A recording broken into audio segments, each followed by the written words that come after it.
Oi, pessoal! Caixa de Pandora hoje trata do momento mais agudo da crise política brasileira. Enfrentaremos o caos e o retrocesso ou reencontraremos o caminho da esperança e da liberdade? Pátria amada, seu filho, o delegado Valdir, não foge à luta. Por ti, Goiânia, querida, por ti, Goiás, pelo meu país, por Deus, por minha família, pelas famílias, pelas pessoas de bem. Meu voto é sim! Nós votamos sim!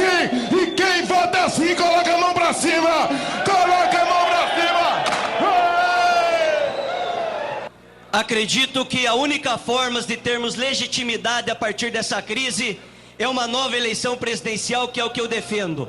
Nesse momento, eu não posso aceitar nem Dilma, nem Temer, muito menos o senhor Eduardo Cunha, que é acusado de ser ladrão. Por isso, meu voto é não. Pelo Sérgio Moro, pelos evangélicos, pelo meu Brasil, pela minha família, sim! Canalhas, canalhas, canalhas. Portanto, em homenagem a Tancredo Neves, absolutamente em defesa da democracia, do Estado de Direito dos mais pobres, dos povos indígenas, quilombolas e pela reforma agrária, eu voto não. Pelo povo de São Paulo nas ruas com o espírito dos revolucionários de 32, pelo respeito aos 59 milhões de votos contra o Estatuto do Desarmamento em 2005, pelos militares de 64, hoje e sempre, pelas polícias, em nome de Deus e da família brasileira, é sim!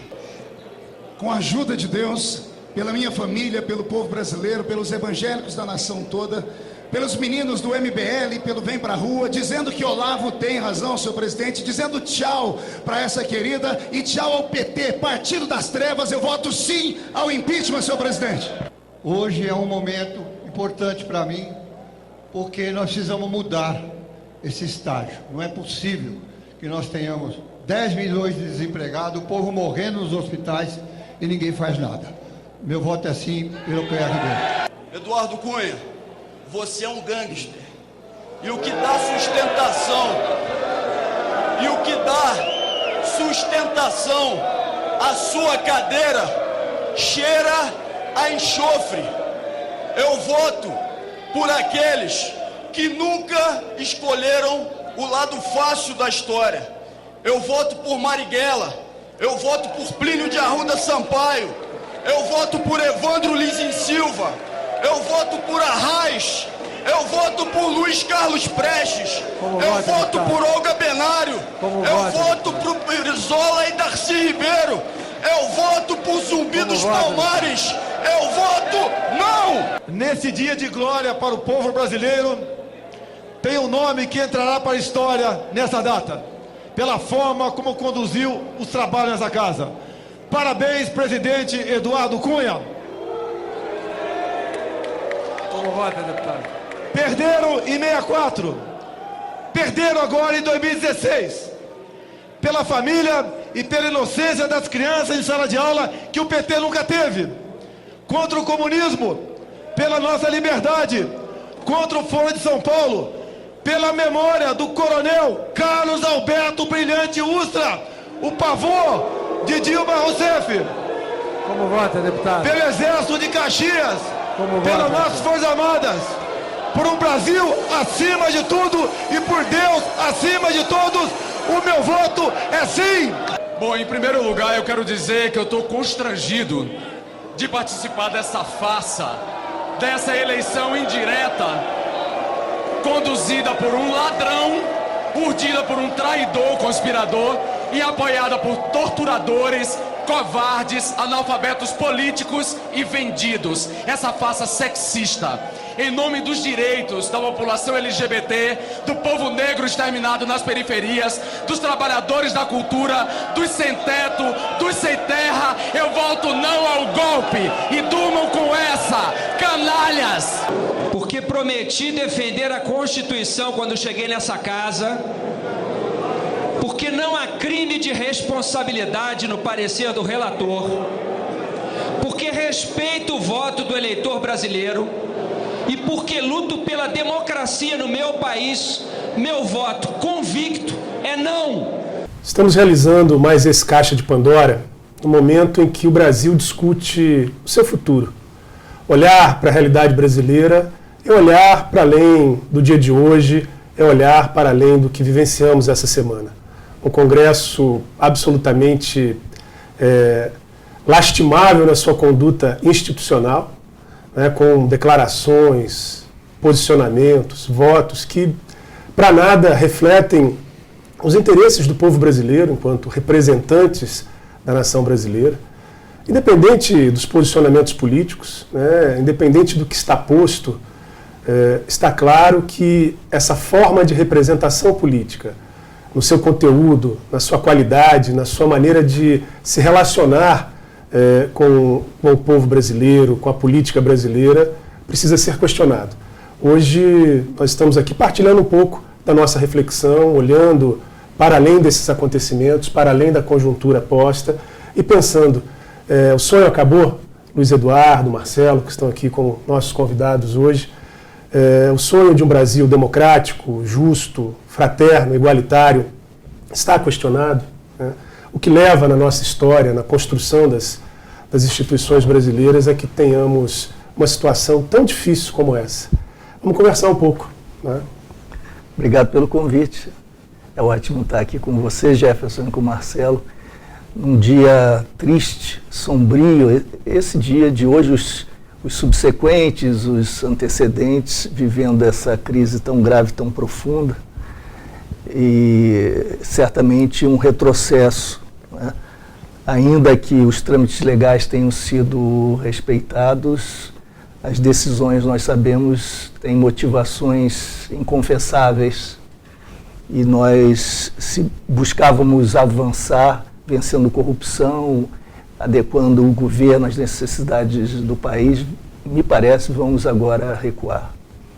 E temos de enfrentar a nova situação, um novo desafio, quem sabe criando condições para novas eleições, para conferir legitimidade ao poder que aí emerja da vontade soberana popular. Como é que você viu isso, Marcelo, esses trâmites, essa relação aí da justiça com a política e da politização da justiça, né? Como é que isso linka aí com a história nossa institucional? Como é que você está vendo isso, enfim? Primeiro eu queria agradecer também por estar aqui no programa, o Jefferson, o Luiz Eduardo. Acho que é fundamental que façamos esse debate. Esse debate tem que ser aprofundado na sociedade brasileira, quanto mais ele for multiplicado, melhor. Te dizer, Jefferson, que sonho não acaba nunca, né? Para responder a sua indagação, senão ele não é sonho. Eu acho que a gente já evoluiu muito na construção de uma sociedade fraterna, já evoluímos muito na construção de uma sociedade mais igualitária, mas o abismo ainda é enorme. Evoluímos quer dizer que, né, estamos nos aproximando um pouco mais, né, desse ideal, mas ainda há muito o que fazer. E, sem dúvida nenhuma, que essa construção ela passa fundamentalmente por um marco político e eleitoral que proporcione que esse poder hoje representado pelo Congresso Nacional, eu me refiro especialmente ao Legislativo, mas é claro que isso também tem relação com o Executivo, com o Judiciário, mas como nós estamos debatendo aqui essencialmente o que aconteceu ontem, eu vou falar do Legislativo, que esse poder ele seja cada vez mais legitimado perante a sociedade. Então, eu não sei como debater esse tema, mesmo em face dos eventos de ontem, sem falar de reforma política. Para mim, reforma política é tudo. Sem reforma política, a gente não tem como avançar. Então, assim, essas minhas considerações iniciais já vão para o ponto que eu julgo que é o ponto mais importante de toda essa polêmica, de toda essa discussão. Há hoje também um fortalecimento do papel do Poder Judiciário. Às vezes isso padece de um certo gigantismo. Em algumas medidas eu acho que foi a evolução da nossa democracia também que proporcionou isso. Eu acho que o STF passou a ser mais relevante para essa nossa equação, para esse nosso equilíbrio de poderes. O Supremo foi o mediador, tem sido o mediador de... Tem sido o mediador, eu acredito nisso. Às vezes, sim, fazendo com que algumas lacunas que não são resolvidas pelo Poder Legislativo, como não era o procedimento de impeachment, pudessem ser melhor esclarecidas para a população e faz com que a população também participe desse debate mais ativamente. Agora também há, né, como eu falei, o gigantismo, os abusos, e eu acho que isso a gente pode também explorar um pouco mais hoje. Verdade. Eu observava nas votações nesse domingo, né? É quase que como uma regra, a grande maioria daqueles parlamentares que se posicionaram a favor, né, do julgamento por impedimento da presidente, a favor do impeachment, em geral, reivindicavam a sua família ou seus filhos, né, pelo meu filho, pela minha família, pela minha esposa. Eu senti ali, Luiz Eduardo, até te provocando, assim, um externar de uma certa relação patrimonial que vem na história brasileira, né? Assim, é o meu mandato, né? É meu, isso aqui é meu e eu estou votando em nome do meu filho, da minha família, né? Não tinha relação nem com causa, nem com a representação institucional, nem com a afirmação, digamos, de um conceito de representação parlamentar, democrático, né? Que a história que se afirmou enquanto instituição moderna, enquanto parte aí, né, dessas últimas décadas, né? A reabertura democrática nos trouxe isso, fruto de muita luta do povo brasileiro, né, contra a ditadura, por direta já. Mas ontem ali eu vi um nível, assim, eu frequento um parlamento municipal, que é de um baixo nível, mas me assustei ontem tremendamente. Há muito tempo eu não via assim, essa cara, essa face do Congresso Nacional. Lamentável, né? Acho que isso guarda um pedaço da história brasileira, isso, né, Luiz? Acho muito boa a sua observação. Eu senti o mesmo.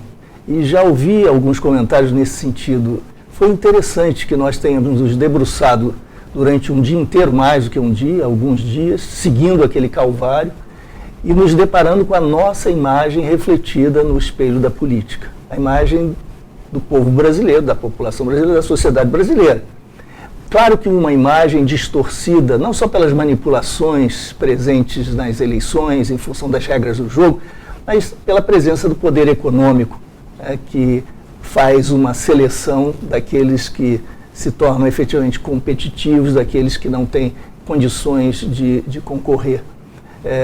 E se nós pensarmos na presença do patrimonialismo, ali externado, como você disse, nessa espécie de declarações sintomáticas, né? Quase atos falhos que se sucediam com referências paroquiais, provincianas e, sobretudo, familiares, nós podemos ter ali um diagnóstico rápido do Brasil, um sistema político falido, comandado pelo poder econômico, corrompido, degradado e ainda prisioneiro dos vestígios do passado, que continuam vivos, são mais do que sobrevivência, o patrimonialismo ao qual você se referiu. Portanto, acho que Marcelo tem razão, você tem razão, o ponto-chave da pauta nacional deveria ser reforma política. A reforma que mereça esse nome de fato. Marcelo, o que você acha tem um debate que começa a nascer, né, em vários espaços, em várias rodas, sobre a possibilidade de se pautar uma constituinte específica, né, exclusiva para se pensar a reforma política, uma reavaliação das instituições da representação brasileira. Há alguns exemplos interessantes que têm sido praticados no último período, né? A Islândia, há pouco tempo, startou um processo muito interessante utilizando as redes sociais, utilizando portais públicos e o próprio Facebook, o próprio WhatsApp como instrumentos para se pensar um processo de reforma constitucional. Isso foi já apropriado parcialmente num processo que se desenvolve na Bélgica, em outros países europeus ocidentais. Nós tivemos também iniciativas que são de com outro enfoque, né, mas que pautaram a possibilidade de novas eleições ou de um referendo para se pensar essa situação política, né? A gente vê assim, um congresso como aquele, presidido por um sujeito como Eduardo Cunha, que deveria estar preso, né? Um Senado que tem Renan Calheiros, assim, o que é de pior na história da política brasileira. É evidente que isso não representa os brasileiros. E, inclusive, me parece não representa mesmo uma grande parcela de brasileiros que foram às ruas defendendo o impeachment, mas que não se sentem também representados por esse tipo de gente, né? Assim, a Lava Jato está trazendo contribuições, mas está atrasado, né? De verdade mesmo, muitos dos representantes hoje das casas legislativas já eram para estar presos, né? Como é que você vê essa possibilidade? Você acha que isso é algo factível, né, de ser pensado no Brasil no próximo período? É uma possibilidade de solução? Sem dúvida nenhuma. Mais uma vez, participando desse debate anterior, me parece que o Brasil todo ficou assustado com a falta de espírito público nas falas. Quer dizer, essa visão patrimonialista é algo muito forte. Eu dizia, na minha perspectiva, quer dizer, fazendo um pouco essa regressão histórica, né, que eu acho que o Brasil evoluiu muito, houve muita inclusão ao longo desses últimos períodos, independentemente de, enfim, de sermos governados pelo PT, PSDB, mas eu acho que houve uma inclusão muito grande. Eu acho que isso se acentuou nos últimos governos do PT, mas é fato que ainda está muito latente, muito forte nessa vertente patrimonialista na nossa cultura. Isso não vai ceder tão cedo, quer dizer, porque, na verdade, essa concentração de poder econômico é que dita muito dos interesses que são ali organizados ou desorganizados, a gente não sabe bem, no Congresso Nacional. Mas, assim, eu, sinceramente, nunca fui, como eu vejo algumas pessoas, refratário a essa ideia, pelo menos a gente aprofundar essa ideia da Constituinte exclusiva. É verdade também que, da mesma forma, algumas faces, partes dessa reforma política poderiam vir de simples modificação da legislação ordinária, das leis federais. Então, mas assim, de fato, a gente precisa esse Congresso que a gente viu domingo votando, tem condição... Porque eu digo assim, o problema é que a gente não consegue extrair desse Congresso que a população precisa, que a sociedade brasileira precisa. E aí é que está. Então, para que talvez tivéssemos a isenção necessária para que esse processo andasse, talvez a Constituinte exclusiva seja mesmo a saída, seja a resposta. Agora, mais uma vez, um pouquinho de boa vontade, com legislação ordinária, a gente já mudava razoavelmente, né, o nosso sistema político-eleitoral. Eu vou dar alguns exemplos. Assim, partiu de alguns colegas nossos, inclusive, a ideia de se proibir o financiamento de campanha por empresas. É interessante. Eu acho que será um teste interessante para a democracia brasileira. Muita gente dizendo que o Caixa 2 vai aumentar, que isso não vai dar certo, mas a gente precisava de algum tipo de choque para pelo menos colocar esse ponto na pauta de discussão. E agora nós temos... Agora, ao mesmo tempo, você vê nas eleições americanas a liberdade que o candidato, até pré-candidato, tem, o caso lá do Bernie Sanders, da Hillary Clinton, de fazer arrecadações por pessoa física ao longo do ano. Eu sou uma pessoa física, quero doar para o Jefferson, por que eu não posso doar? Quer dizer, são essas contradições do nosso sistema que não tem razão de ser. Então, se nós vamos privilegiar a doação por pessoa física, então vamos alongar esse período. Quer dizer, a micro-reforma que passou no Congresso, ela abreviou o tempo de campanha, que é algo que, na minha visão, torna um processo antidemocrático. Você vai ter mais dificuldade de entrantes se apresentarem na política, e você agora tem um período de arrecadação menor. Quando você precisava ampliar isso para permitir o fracionamento, a diluição da arrecadação a partir de pessoas físicas. É uma contradição. Então, parece que algumas coisas são feitas para não dar certo. Para que depois alguém aponte o dedo dizendo o seguinte: já está vendo como proibir o financiamento de campanha por empresas não era uma boa ideia? É claro que não vai ser uma boa ideia nessa perspectiva, nesse contexto atual, tende a não dar certo.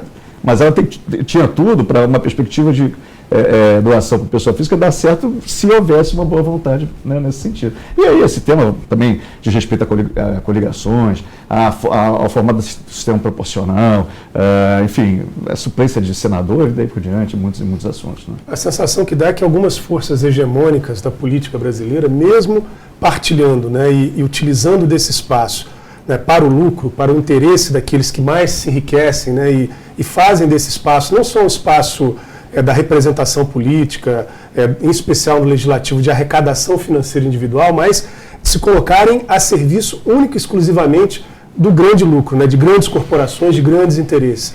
E essa turma, contraditoriamente, parece que não gosta muito da democracia. Né? Então, isso que você está dizendo, parece que se faz tudo para se enfraquecer o regime democrático brasileiro. Eu não sei, Luiz, como é que você vê isso?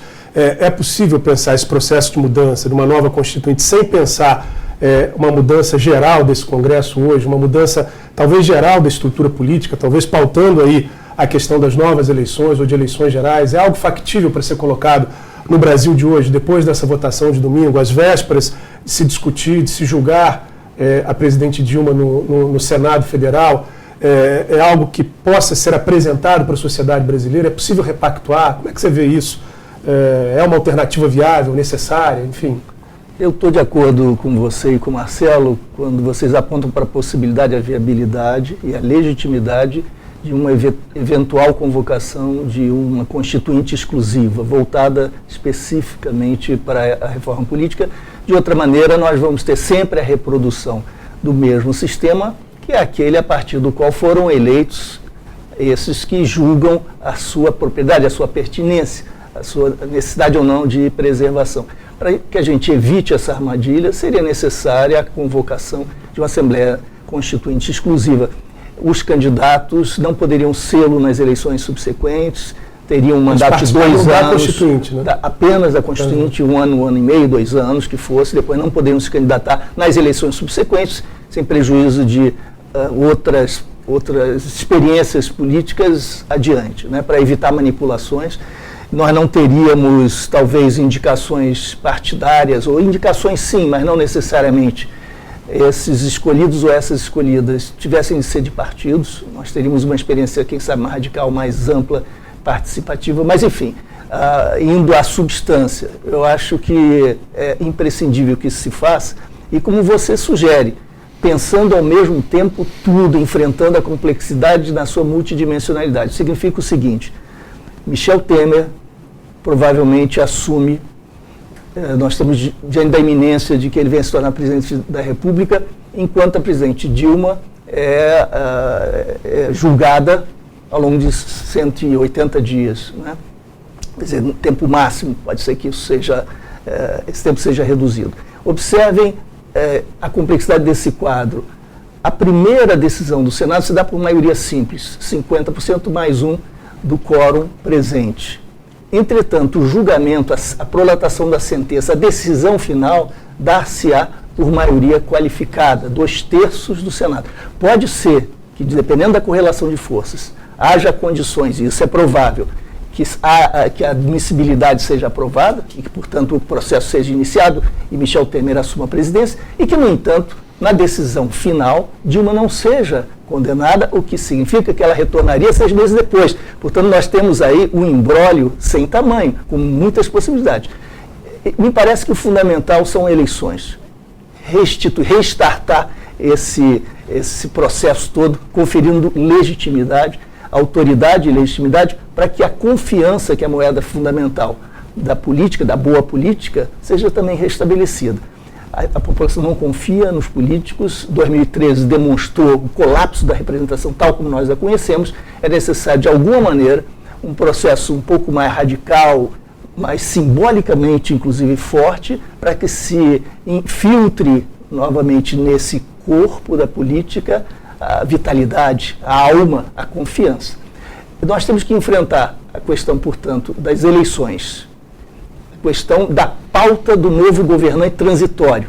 E talvez haja aí uma oportunidade, apesar da crise e da complexidade, a oportunidade de que, numa eventual eleição, que seria convocada caso o TSE decidisse caçar a chapa Dilma Temer, os candidatos talvez pudessem se apresentar ao país com uma pauta mais econômica, mais enxuta e mais direta, mais objetiva. São 2 anos de governo, um governo de transição. Quais são as questões-chave, além da reorganização do ambiente econômico, a reforma política, a convocação dessa constituinte exclusiva? Isso pode ser, inclusive, objeto de uma grande congregação, de uma ampla coalizão de forças democráticas dispostas a passar limpo a política no Brasil. Isso conferiria uma eventual candidatura, que viesse de onde viesse, eventualmente até da sociedade, não necessariamente de partidos, uma capacidade de mobilização extraordinária. E pequena reação, pequena resistência, porque são 2 anos, né, sem reeleição, caso houvesse esse pacto entre esses candidatos dispostos a trazer esse tema. Então, é possível que nós, pelo menos, possamos lutar por essa bandeira. Eleições, seria ideal, eleições gerais, mas isso não está posto no horizonte. Eleições para presidente e uma pauta mais enxuta e dirigida à reforma política, sobretudo. Do jeito que vai o Brasil, eu não sei nem se a história das eleições gerais não vão acabar se ampliando, porque assim, eu vejo a sociedade brasileira se dividiu, né, entre quem, de certa forma, era favorável ao impeachment da presidente Dilma e quem entendia que não era possível e não havia motivação e que o que vinha, né, a fotografia, a fala do Barroso, né, a foto que vinha era pior. A sensação que eu tenho é que depois da votação no Congresso, mesmo uma expressiva parte daqueles que defendiam ou defenderam, né, que a presidente fosse impeachmentada, olham e dizem assim: realmente essa foto não serve para o Brasil. Temer, né, Cunha, Renan, eu acho que isso pode virar um grande consenso na sociedade brasileira, que isso não serve para o Brasil e que é necessário realizar novas eleições, renovar as estruturas políticas de representação brasileira. Às vezes a gente debatendo isso, né, vem logo um contraponto: não, mas isso não é possível, isso não está previsto. eu lembro que eu sou filho, né, do processo de lutas democráticas, quer dizer, nasci em 73, mas iniciei a minha militância política com o processo de reabertura democrática. E trago na memória, meu pai apoiava então o MDB na época e viveu muito intensamente, minha casa viveu muito intensamente o ambiente das diretas, e eu trago isso na memória histórica. E eu sei hoje que isso, quando foi proposto, também não tinha previsão constitucional, né? Diante da tenebrosa noite que nós vivíamos na sociedade brasileira, alguns com coragem e com disposição começaram a proclamar a importância de se discutir a anistia ampla, geral e restrita, e depois a luta por eleições diretas já. Me parece que, diante desse momento, né, tão tenebroso, da chegada da noite na sociedade brasileira, talvez isso tenha que ser posto novamente. Há possibilidades, me parece, de mecanismos, poderia, tanto no âmbito do Senado, tem projetos de emenda constitucional que pautam isso, como a própria presidente poderia, nesse momento também, se quisesse emparedar aí o Temer e o PMDB, dizer, vamos fazer novas eleições, tem eleições municipais em outubro, não é? Nem do ponto de vista financeiro isso seria um problema para o país hoje. Nós, numa brevidade de tempo que me parece bastante racional, daqui a 4, 5 meses, poderíamos estar repactuando, renovando, pautando novamente os rumos da sociedade brasileira.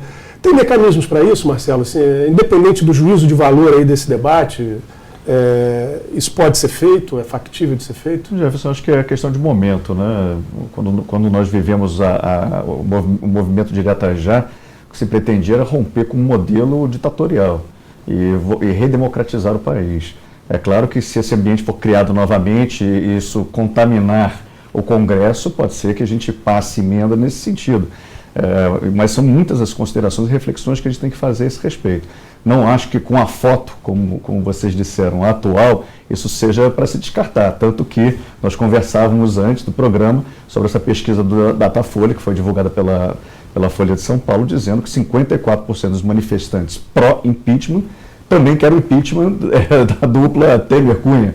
Né? E 79% na mesma pesquisa daqueles que são contra o impeachment, né, também querem a mesma coisa caso o impeachment passe. Então, quer dizer, a insatisfação é generalizada. E a gente acompanhou isso em 2013. Eu estava nas ruas também, eu observei as pessoas quando nós organizamos ou ajudamos a organizar um movimento de advogados que pretendia garantir direito de manifestação e liberdade de expressão.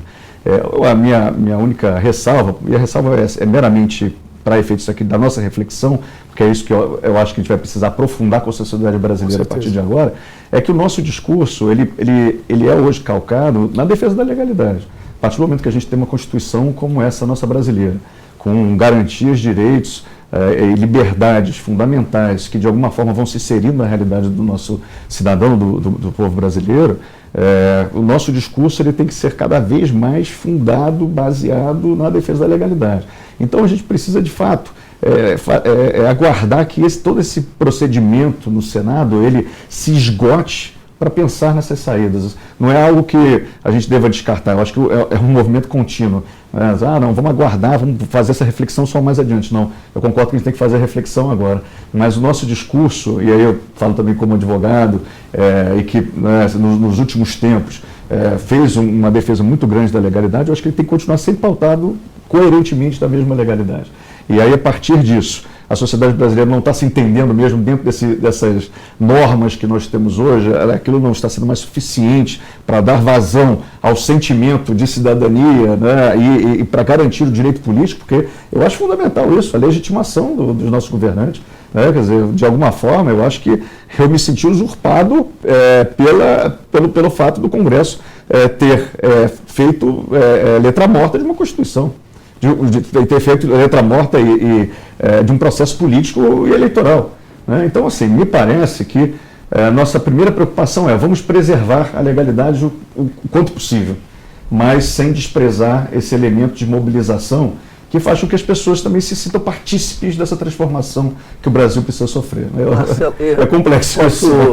Pode acrescentar um ponto na experiência histórica recente do Brasil. No primeiro governo Fernando Henrique, houve uma movimentação que conduziu à aprovação de uma PEC estendendo o mandato, ou criando a figura legal, constitucional, da recondução, da reeleição para os cargos executivos. Isso se deu durante o mandato, beneficiando, claro, o detentor do mandato. Poder-se-ia questionar a constitucionalidade, inclusive, daquela aplicação, mas foi uma decisão soberana que seguiu os trâmites dos procedimentos constitucionais. Por que não o contrário agora? Quer dizer, se há condições no país e acordo no interior do Congresso Nacional, a partir das pressões, evidentemente, de fora, né, a instauração por mecanismos legais, eu estou totalmente de acordo com o Marcelo, a nossa primeira preocupação deve ser o respeito à legalidade, à Constituição, mas por esses mecanismos instaurar aí a possibilidade de uma eleição em casos críticos, de modo a que nós possamos, inclusive, aplicar a mesma medida, um recall, um plebiscito revogatório de mandatos para casos extremos, assim como nós dispomos do impeachment, não é? E isso abriria para o país, inclusive, novas perspectivas no futuro de participação mais direta, de cobrança e de reversão, uma espécie de gota parlamentarista no nosso presidencialismo. Já não se engana mais o trabalhador como se enganaram em outros tempos. Que é o melhor para o povo brasileiro, por que não agora? Por que não já? Avenida Presidente Vargas mudou de nome, passou a ser a Avenida das Diretas. Declaro promulgada. O documento da liberdade.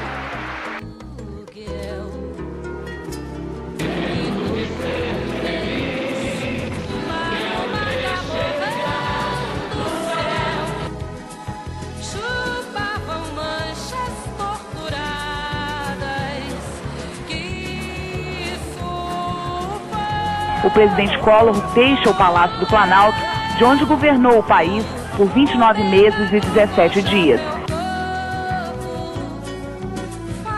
Para que realmente aqueles que se locupletam da Previdência não se locupletem mais, não se aposentem com menos de 50 anos, não sejam vagabundos num país de pobres e miseráveis. Hoje é o dia do reencontro do Brasil consigo mesmo. Não há nenhuma prova que houve recurso público, não há nenhuma prova que houve recurso de origem ilícita.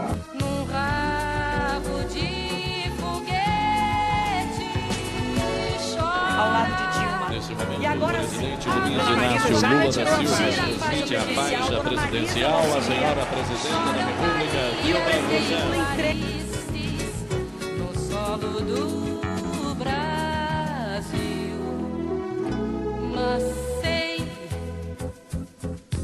que uma dor assim pungente tenho fé que sairemos dessa ainda mais fortalecidos.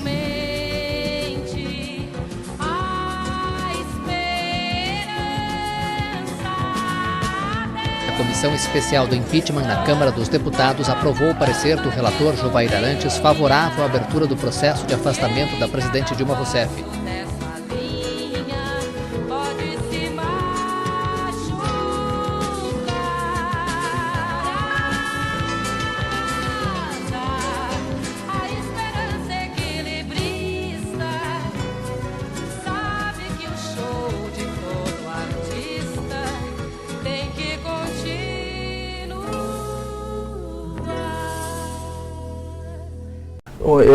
Acho que um ponto muito importante é que entre as traições do PT, se me permitem uma expressão mais forte, mas acho que merecida de meu ponto de vista, traição no sentido de que houve uma transgressão, um abandono de compromissos assumidos diante da população e ao longo de tantos anos. Talvez a mais grave, uma das mais graves, tenha sido o abandono da política, da mudança política, de hábitos, de processos, de métodos, e de investimento numa reconfiguração institucional nessa área, como nós já dissemos. Mais do que isso, o PT investiu na intensificação dos velhos métodos, atribuindo-lhe uma renovada legitimidade, ou autoridade, o poder. A legitimidade logo se esvaziou, porque esses procedimentos geram contradições que acabam por subtrair né, a consagração popular, a confiança e a respeitabilidade. Mas o fato é que quando Lula apoia Collor, Renan e aparece na televisão nos mais diversos estados, Jader Barbalho, etc., convocando a população para votar nesses personagens. Vice-presidente da República. Vice-presidente, Cátia Abreu, ministra da presidente Dilma. Então, quando esse tipo de configuração, não apenas de alianças em momentos circunstanciais, mas quando esse projeto se torna um projeto comum e as eleições se dão nos moldes mais tradicionais, com o apoio, o endosso das lideranças superiores do PT, sem falar na corrupção, nós temos um resultado que é dantesco, é como se o PT tivesse se aliado ao diabo e agora tivesse que pagar o preço que advém desse tipo de consórcio. Colocando em risco a possibilidade das conquistas que nos últimos anos os governos petistas trouxeram, né? Assim, se a gente olha, eu sou muito crítico, tenho feito críticas desde já de muito tempo, mas há que se reconhecer, se a gente pensa em termos de política pública, em termos de política de inclusão social, em termos de relação com o espaço público, com todos os limites, eu gostaria de muito mais, mas esses últimos anos, de fato, houve avanços na sociedade brasileira. E muitos desses que hoje, outrora aliados, né, como o vice-presidente Michel Temer, ao trair, né, na verdade, ao revelar sua verdadeira face, vão diretamente contra esses poucos avanços, né? Junto com o Temer vem o obscurantismo na política, vem a homofobia, vem redução da maioridade penal, vem o racismo, vem o aflorar do racismo, da xenofobia, da relação, né, do pior tipo, né, na política brasileira. Eu acho que essa talvez seja a grande tragédia, né? Assim, não dava para ter feito diferente, né? E se não dava para ter feito diferente, fazer desse jeito, será que valeu a pena? Acho que essa é a grande pergunta que está posta para o Brasil hoje, né? E, enfim, a gente precisa pensar. O Marcelo falava aqui que o sonho precisa continuar sendo sonhado, né? Eu acho que isso é forte num momento como hoje, é importante. Eu acho que a gente precisa aí olhar, né, para além do que está posto no presente, né, olhar para o futuro. Eu acho que esse é um desafio que a gente tem, né, Marcelo? Sem dúvida nenhuma. Eu acho que, para além da reforma política que iniciou o nosso debate aqui, a gente precisa realmente de algum choque de governança para as estruturas partidárias. O que eu sinto, pelo menos, né, isso é a minha visão, mais uma vez, como advogado, eu não sou sociólogo, nem cientista político para fazer uma análise, né, talvez mais profunda de todos os aspectos, todas as perspectivas desse problema, mas é muito mais empírico da minha parte, é que o PT ele se concentrou no governo, na ocupação de espaços de poder, e deixou para trás aquilo que o diferenciava, né, que era justamente a capacidade maior de dialogar com a população através dos núcleos que tinha, das zonais que tinha. Isso que, na verdade, fez com que esse partido se tornasse um partido, não sei se é o maior, mas um dos maiores, certamente, em número de filiados. E fez com que esse movimento emergisse, né, com que essas forças pudessem ser ouvidas e levassem a um projeto nacional. Só que você precisa constantemente retroalimentar isso, porque na verdade os projetos eles mudam, porque as ansiedades, os anseios são diferentes, né, em dado momento histórico. Então me parece que isso mais uma vez se reflete, né, pode ser observado, vou voltar a esse tema, nas manifestações de junho de 2013, porque nós víamos as reivindicações que estavam nas ruas, e isso até foi motivo, né, de muito debate, pela inexistência de uma liderança específica e pelo fato de serem variados, né, os reclamos sociais, e ao mesmo tempo havia uma resistência enorme, eu sentia isso, conversando com alguns colegas e tudo mais, que são mais inteirados dessa atividade partidária e tudo mais, de vários partidos. Houve uma resistência enorme em relação a esse movimento, porque como todo mundo desconhecia o que era aquilo, era melhor rejeitar. O medo do novo, né? É o medo do novo pulsando. Não só o medo do novo, o medo do debate, eu acho que estava posto de rever ali. Conceitos, de repensar. O medo de rever, o medo de se reinventar. Eu acho que a política é uma constante reinvenção. O que é bom hoje, amanhã pode não ser. e depois de amanhã vai ser alguma coisa completamente diferente. E às vezes pode voltar um modelo e vai de novo. Quer dizer, existe uma necessidade de diálogo que em algum momento se interrompeu. Então, eu acho que essa continuidade do diálogo, qualquer que seja o canal para desaguar isso, é fundamental para que a sociedade possa evoluir nesse aspecto. Porque senão a gente vai estar assim sempre... Não, a minha verdade é verdade absoluta, eu estou dentro dessa estrutura partidária, sou filiado ao partido XYZ, e não, eu tenho o melhor mecanismo, eu tenho o melhor modelo. Não, a gente precisa estar sempre dialogando com a sociedade. Verdade. E a juventude, então, ela tem modelos novos, ela quer ser ouvida. Ela precisa ser ouvida, ela precisa ser ouvida na rua. Não vou chegar e criar uma estrutura e dizer o seguinte, venham até mim fazer comigo o debate. Eu preciso estar na rua ouvindo essa juventude. Porque se não for assim, eu não vou absorver o que ela tem de melhor para nos dar. Né? Que não é só a perspectiva de continuar vivendo o sonho, mas também outros elementos. Eles são sempre melhores do que nós. As novas juventudes estão aprendendo porque, de alguma forma, colaboramos para que aquele modelo educacional, para aquele conteúdo, de alguma forma chegasse até elas. Ou então porque, sei lá, a tecnologia também proporcionou isso a elas. Mas, mal ou menos, essa juventude tem mais acesso à informação, ela tem mais a colaborar conosco do que às vezes a gente a ela. E o Jefferson disse uma coisa importante. Será que vale a pena manter o poder a qualquer preço, mesmo se desqualificando, se degradando? Em nome de quê? O poder pelo poder? A máquina partidária se transformou num motivo de retroalimentação, a finalidade se tornou uma peça intrínseca a esse mecanismo e ele tem que sobreviver, o mecanismo se reproduz para sobreviver. Em nome de quê? Se é necessário esse tipo de composição e se as consequências são essas, por que não apostar na rotatividade, né? Nessa substituição, a substituição democrática? Se você não é dono da verdade, não é o único representante das boas causas, se você tem uma perspectiva não hegemonista, mas pluralista, democrática de fato, por que não impor-se limites éticos e políticos? E depois, inclusive, demonstrar à população didaticamente que há virtudes que devem ser preservadas ou retomadas, né? E há limites sempre respeitados. E um outro ponto, as cidades estão também elas sofrendo o impacto de um modelo de desenvolvimento que, além de ser insuficiente na redução das desigualdades, mais do que isso, eu estou sendo delicado, são também responsáveis pela destruição da vida coletiva, da sociabilidade, a imposição que advém do privilégio ao modelo automotivo, a investimentos sempre concentrados na indústria automobilística, etc., que acabam impondo às cidades essa tirania, o despotismo dos automóveis individuais, etc. Isso degrada as cidades, o convívio, a sociabilidade, torna a vida de todos nós, sobretudo dos mais pobres, infernal no deslocamento. A mobilidade se torna algo central, não é à toa que esse é um dos pontos sensíveis de 2013, e permanece entre nós.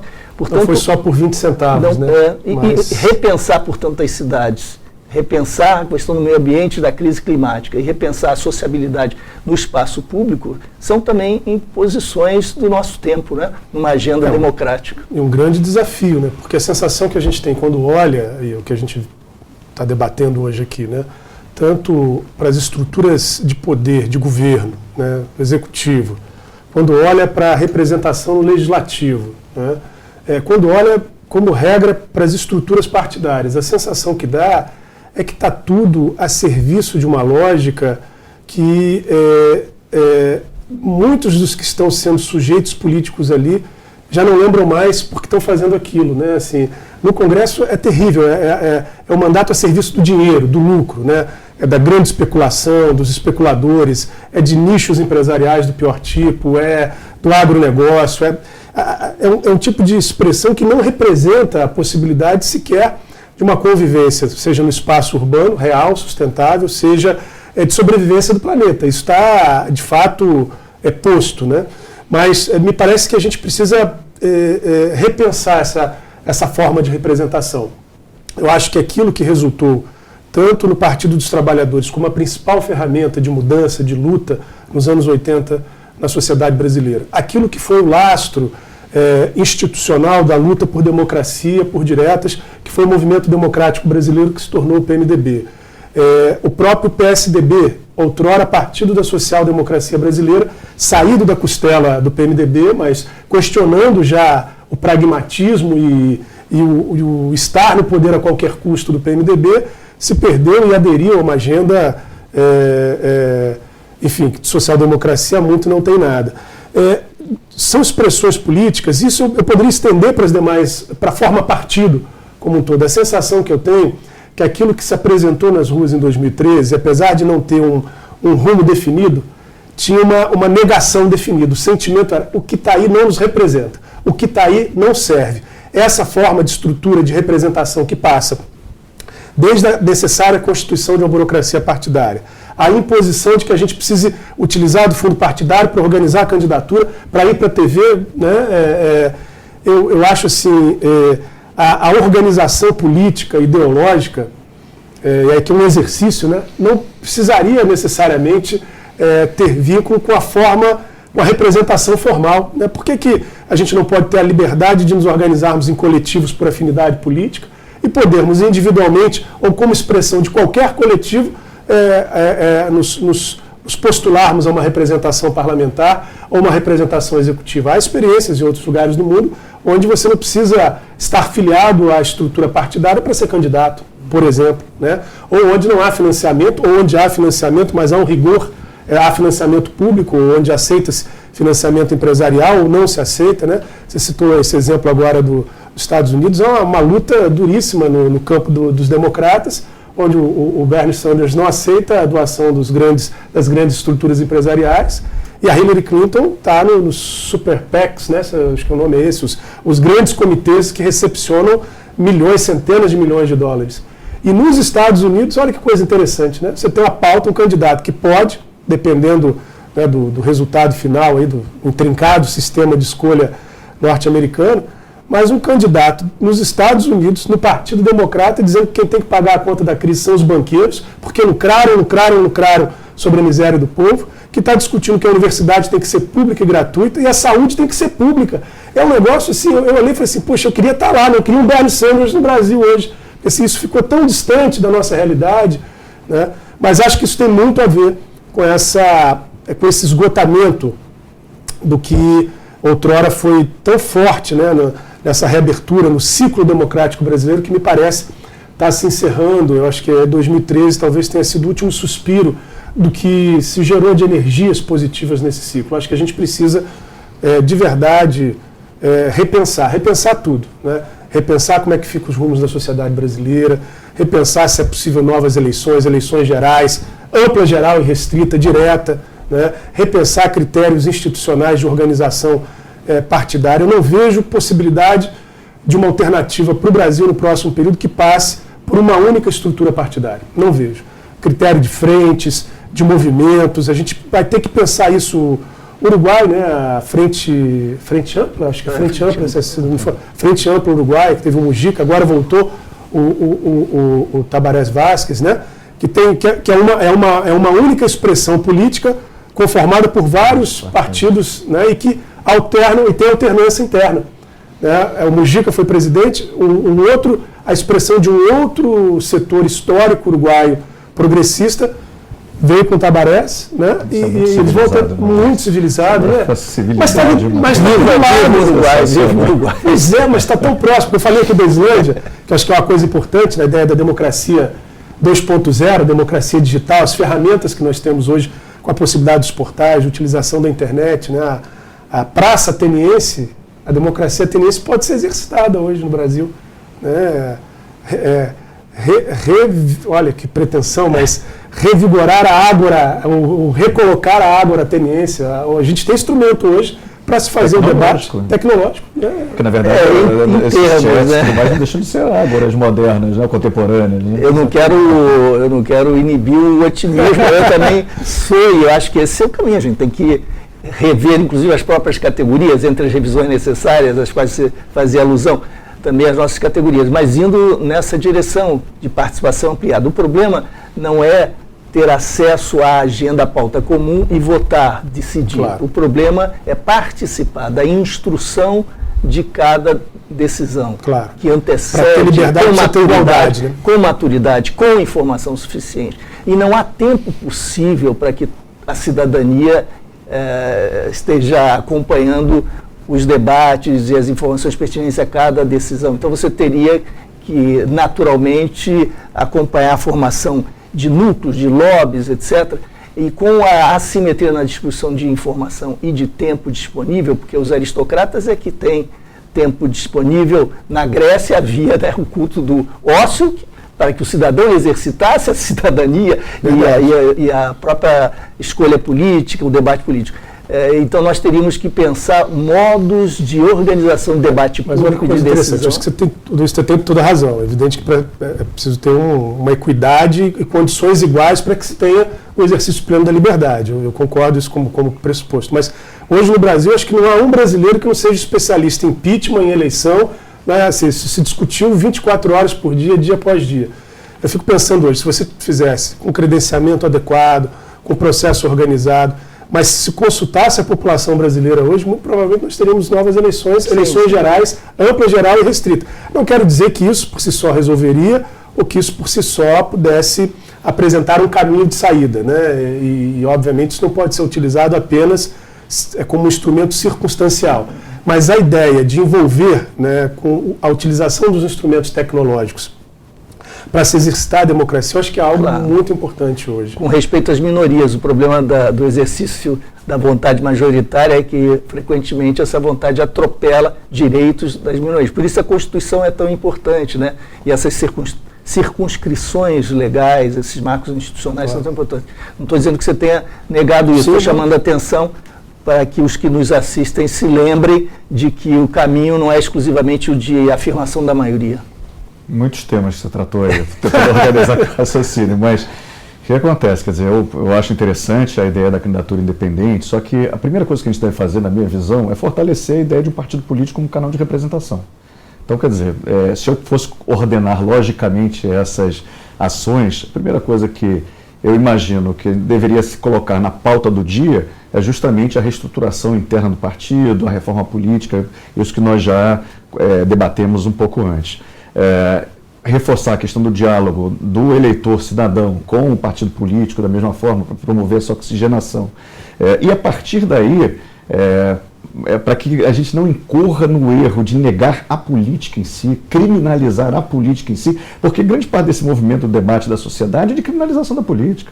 Ele esbarra nesse viés que é muito perigoso para a sociedade, porque negar a política significa confiar a heróis, e a gente continua nessa mesma lógica, confiar a heróis a solução dos nossos problemas, quando na verdade a solução dos nossos problemas vem pelo debate de cada cidadão.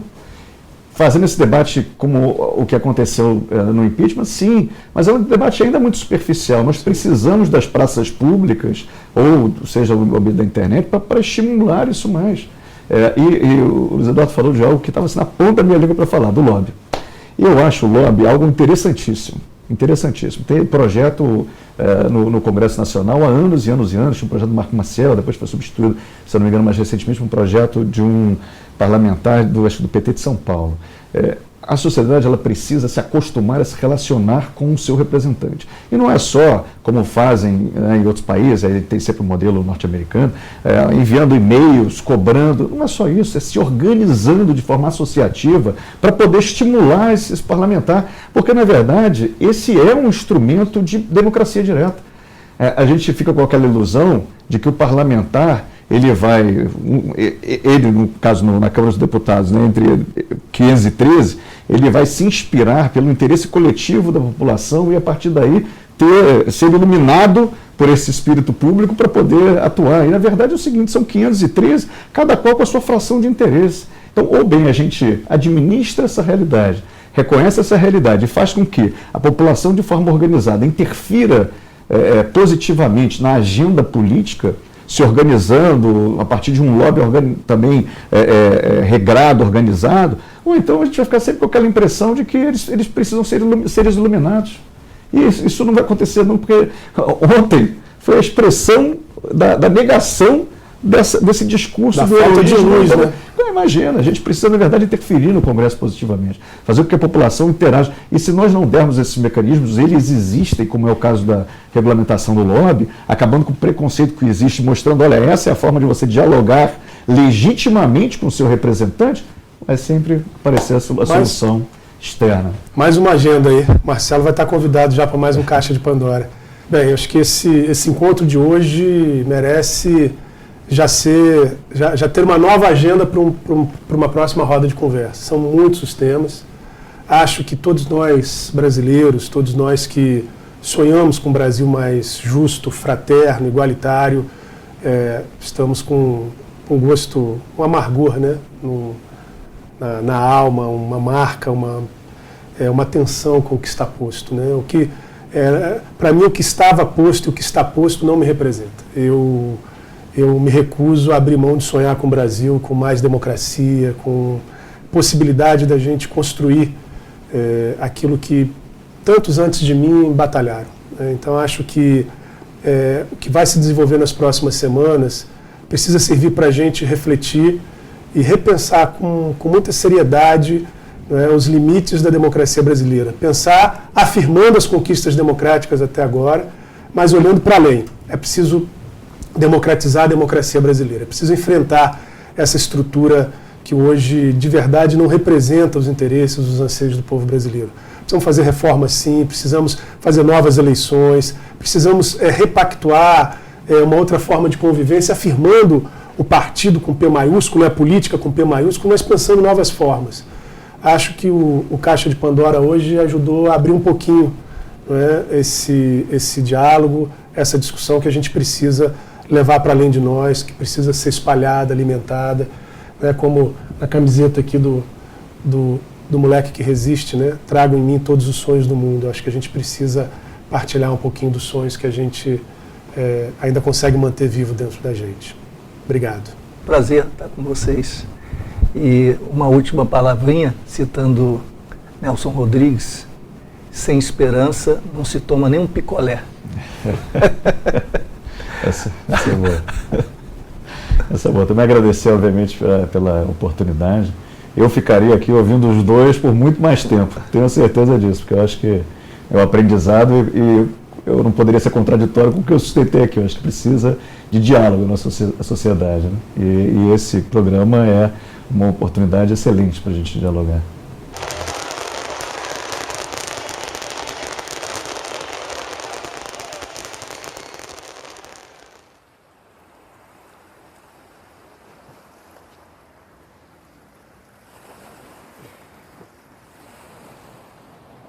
E agora, José?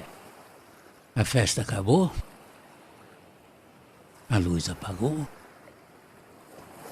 O povo sumiu? A noite esfriou? E agora, José? E agora você? Você que é sem nome, que zomba dos outros. Você que faz versos que ama, protesta. E agora, José?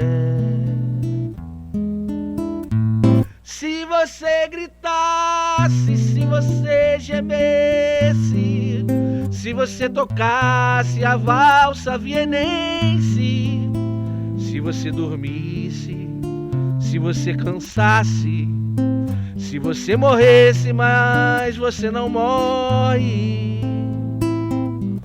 Você é duro, José, sozinho no escuro, qual bicho do mato, sem teogonia, sem parede nua para se encostar, sem cavalo preto que fuja a galope. Você marcha, José, José, para onde? Você marcha, José, José, para onde? E agora, José? Para onde?